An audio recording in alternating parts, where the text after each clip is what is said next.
My heart goes out to his family members, though, and especially those of them who were closely related to him, or who were, closely related to him. Maybe not related, actually, but who had some kind of close relationship with him.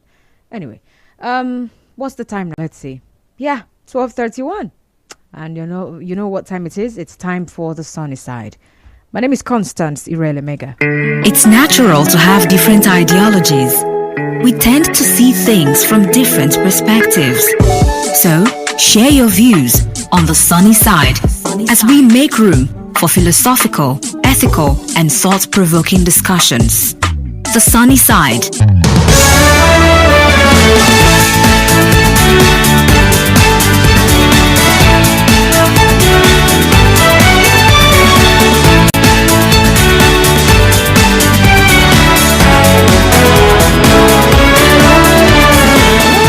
Okay, good afternoon to you once again. 12:31, that's still the time right now.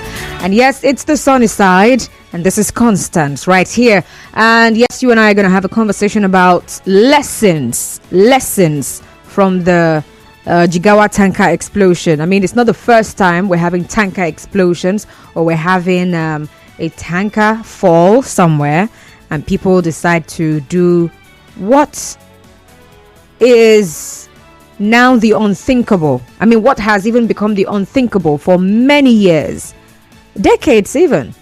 And to think that in 2024, people would still take that part.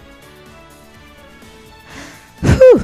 All right. I'm sure you heard the story. It's all over the news, though. The president has also waded in, talking about reforms in that a particular thing about petroleum tankers and their movements and all of that. But that's not the basic thing we're looking at. I just want us to draw lessons from that tanker explosion. So I would like to hear from you. What lessons can be drawn from this incident? Are there lessons you think we can draw from this incident as individuals, as a country, as a community? Because the number of people that trooped out to go and lose their lives the way they did, they are all members of a community. All right? So lessons that we can draw from that particular incident that happened in Jigawa State yesterday morning. It was a really sad day for them in that particular place. And I'm pretty sure that there must be a family where it might have been said that everybody died. A really sad story, really. Like, very, very sad story. Okay, so we'll have this conversation from now till 1:30. And that's because in between though, 1 p.m. we'll bring you the news, trending stories, if you will. And of course, after trending stories, I have a live appearance that's going to happen. It's an interview, but the person will be in the studio for the interview from 1:10 till 1:20, and then afterwards I'll be back here, and then we'll wrap up the conversation. If you have any messages you sent and I did not read, I will read it at that time. And then of course I'll bring you water prompt. Of course, with this incident in mind, you should already know what my water prompt will be like today. Has to do with water, has to do with fire, something in that regard. Okay, 2 o'clock today, we will have Mind, Body and Soul. That's what we titled the health program that we hold here every Thursday, 2 to 3 p.m. And of course, today we'll be looking at an aspect of health that many people still see from a lens that they shouldn't anymore. They still see it as something for the elite, something for people that have money, something for people that are working in an organized organization, something like that. All right, we'll be talking about health insurance, all right, but we'll be focusing on the River State Contributory Health Insurance Scheme, and then who better or best to handle that conversation but the person in charge, more like the executive secretary of that particular program. That's Dr. Vetia Gala. So she'll be in the studio with us at that time to talk to us about that. All right. And that'll be the last thing happening on the show today. And then 3 o'clock, the news reverse today. And afterwards, I'm out. Okay. So let's do this. Whew. So let's have a conversation about the mass burial that's happening, that has been conducted for over 100 victims. I mean, from the story yesterday, they said 140 of them. Of the petrol tanker explosion at Majia town, Taura local government area of Jigawa state, yesterday Wednesday. Now, about 90 other people or victims of that particular incident are in various hospitals receiving treatment. Now, this explosion is said to have happened when the driver of the tanker traveling from Kano to a place in Yobe state called Nguru lost control near Khadija University, Majia, and the police in Jigawa actually said now this particular explosion was actually caused by residents who had rushed to go and scoop spilled petrol after the tanker overturned. And of course, when the overturning happened, people saw it as an opportunity. You know, what people say about opportunity comes but once. But this particular event actually reminds me of a lot of things, and it should be also a reminder to us for a lot of other things actually. Strict safety measures on the roads, number one. And then proper public awareness about how to respond safely in emergencies. I mean, this is just one out of many, right? And so for this particular incident, I would like to hear from you what lessons can be drawn from what happened. Just yesterday, it was even during my own show that we had to play the special reports that the news team put together about an explosion at Iba community. Yes, that one had to do with illegal oil refining, but then it's still people going to do something that they ought not be doing, and then a mass death happens. Yeah. Anyway, in reaction to what happened, the Minister of Petroleum Resources, Heineken Lokbobiri, directed the Nigerian Midstream and Downstream Petroleum Regulatory Authority to investigate that tanker explosion. And then he also urged Nigerians to avoid approaching vehicles transporting petroleum products that have been involved in accidents or mechanical failures. But then, are we going to hear? So I'm just going to drop one, which is a very popular one. And I'm pretty sure, I want to believe that a lot of people have heard this before. This awareness, public safety awareness. One of the lessons that we can draw from this is that it is dangerous to go, and collect spilled fuel, because it can lead to deadly explosions.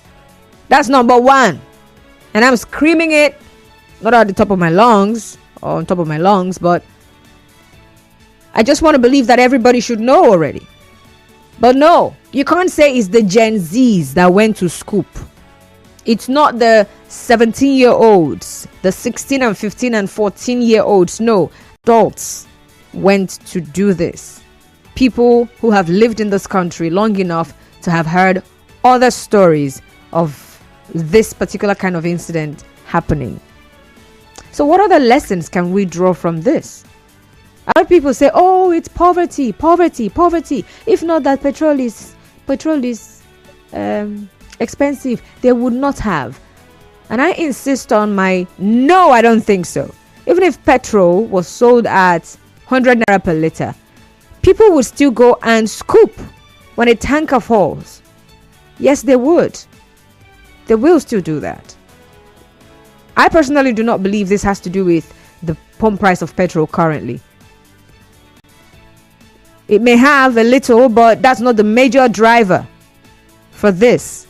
So let's talk though. 0817-923-0002, 0817-923-0002, and 0817-923-0003 or 0007. Same number.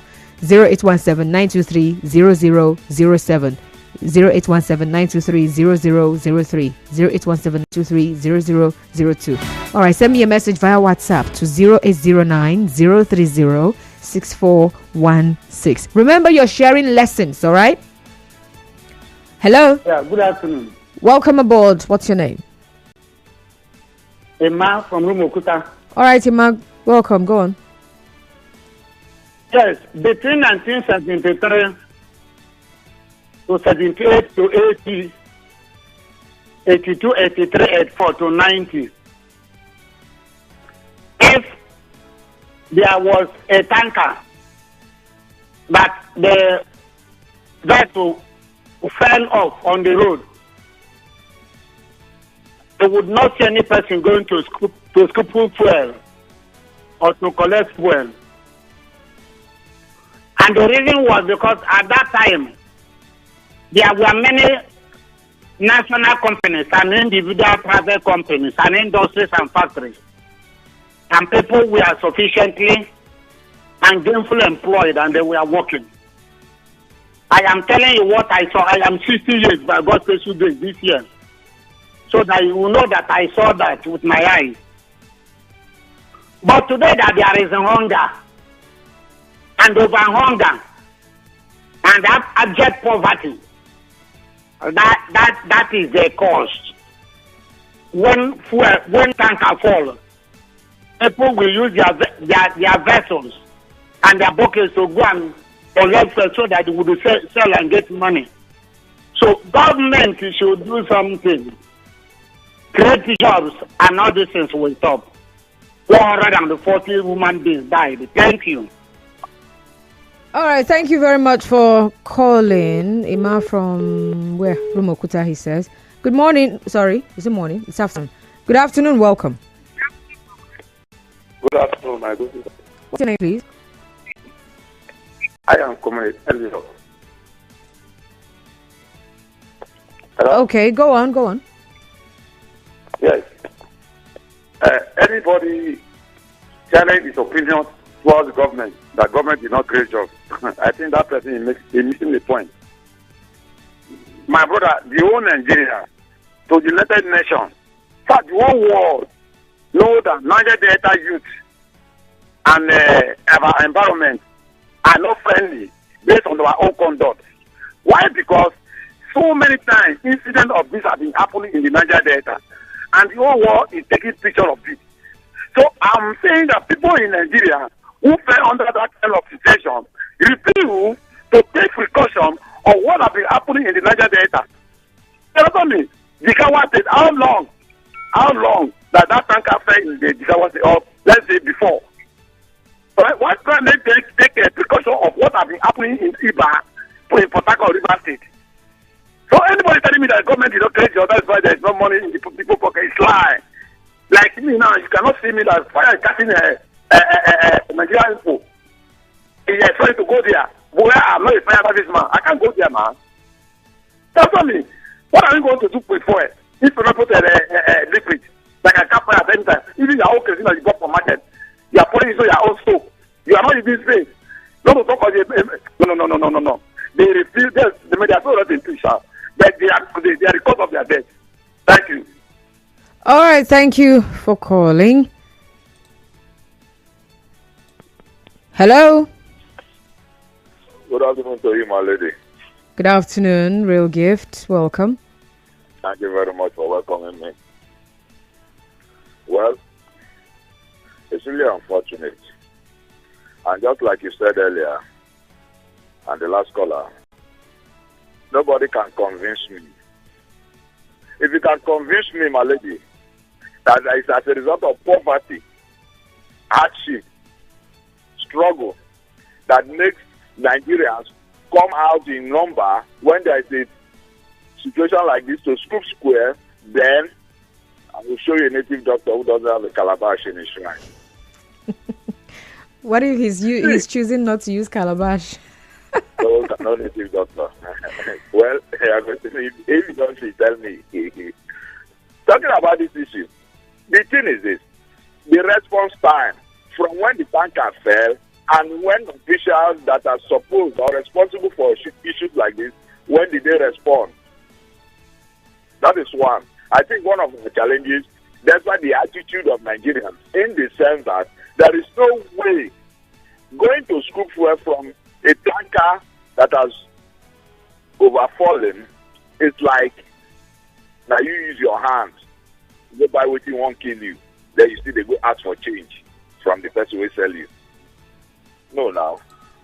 And I think we should rejig the transportation mode of petrol. What happens to making use of train to transport petrol? Wouldn't it be safer for Nigeria than what we have now? Because a lot of these tankers, because relevant authorities that are supposed to check these things are not even living up to their responsibility in terms of safety of these tankers. And even the individuals, both the drivers and those who own these tankers, don't even look at safety. Because there was a time you see some persons in a tanker they use in scooping petrol or transporting petrol, they now use it to transport diesel or some other products. Which tells you that indeed, when it comes to we as individuals, we are me and the government should reject of transporting petrol when they make sure at least you put it up, not stop, but at least minimize this issue of that because it has shown that a lot of us not live up to the issue of what we business. All right, very much gift for afternoon today.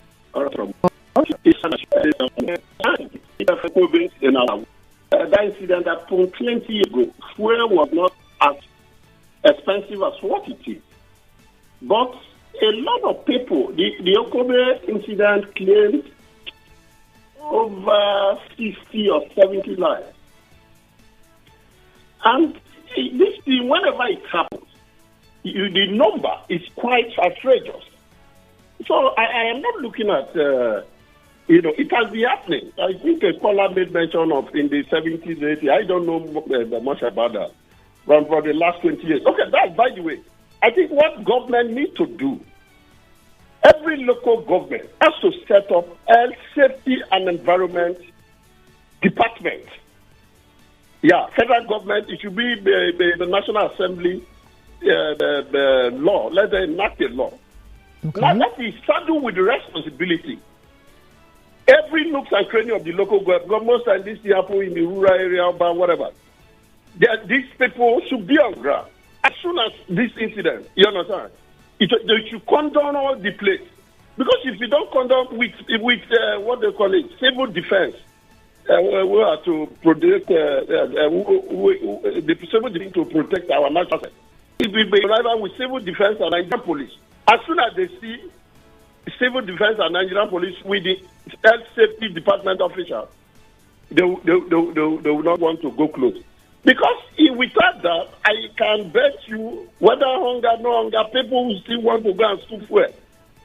So, as a matter of urgency, safety, health safety and environment department, most companies don't joke with health safety and environment department in the overseas Nigeria. Government, I am here to see. In fact, I want to come up with a proposal to local government, Commission of Local Government, to train these people on health safety and environment. It's one of the ways we can come out of this case. Thank you and God bless you. All right, thank you very much for calling as well. So I had to do a quick Google research, and then I found out that one of the worst of this kind of incident that has happened in Nigeria on record was in 1998, and that was in Delta State. Stated here on Saturday, 17th October 1998, the 32 communities in Ijehe was thrown into unprecedented mourning when a pipeline carrying fuel exploded and killed over 50 people. The estimated population of the town is 7,000 people there. Now, the story has it that people, were trying to also scoop fuel from that leaking oil pipeline when the explosion happened. So this was a pipeline leaking and people went to scoop fuel. So some other people are saying that it's over 1,000 people that died. But some others say over 500, just to be on the safe side, say over 500. But the other reports, the other platforms I'm looking at here, they're saying over 1,000 people, died. Now in 2019, which is not very far away, at least 12 or more people were killed when an overturned oil tanker exploded. What happened again? People had gathered to scoop leaking fuel, and many of them died. It's not the first time. It's not the second time. There are so many other stories. There are so many other examples you can actually find. There was one that happened in, is it Cross River? Where is Odukpani? Odukpani should be in Cross River State. Yeah? They're saying about 60 people or so died. They still went to scoop fuel. In fact, in this particular case, I think they are saying that some people were even inside, like entered inside the pit, and they were scooping fuel. And then someone decided, let's bring generators so that it will help to pump out fuel. And people died. You know, there's this mindset that some people just have. You know, they always seem, it's good to see possibilities out of every situation, right? But not when that situation is koro what it is. Someone was telling me earlier on, before I came on air, about how, something like this happened somewhere, whether in River State or I don't know where she was mentioning, but she said, people scooped fuel and they sold, they got money. So when those kind of things happen, when there's a success story, people just believe that, I'm the next in line for a miracle. It might be the next in line for the news to report. It could be. But I want us to share lessons. I mean, I've heard a couple from people now. Thank you so much for sharing so far. But what are the lessons that we should draw from what has happened? What has happened has happened. And I've shared one lesson, which is people should stay away from tankers that have fallen, or even if it has not fallen, but it is spilling fuel. Stay away, because it can lead to deadly explosions. And some other person has said, emergency response time. I think it was Real Gift. He was asking, between the time the incident happened, before the explosion, right? Before people came out to come and scoop, between that period and when people actually came out to scoop, was there any kind of response? Professional response. I mean, we're talking the experts showing up to cordon off the area, because that's what should happen. We should have police there. We should have the NSCDC, is it? We should have them. The fire service, they should be there. Fire service is not only when there is fire. They should be there. Cordon off the area, because there is likely going to be fire. And keep people away. And then some other person said, we need to ensure that we have emergency response units set up in every local government area for prompt response. All right, I'm seeing a lot of messages on Facebook. I'm going to read them, but let's go on a do we have any commercial break? Let me just check. Oh yeah, we do. Commercial break now, and afterwards I'll take those messages. All right, keep them coming. Remember, what we're taking is lessons. So you are sharing lessons that we can draw from this particular incident. You don't necessarily need to analyze. I'll be right back. Stay tuned. For more talk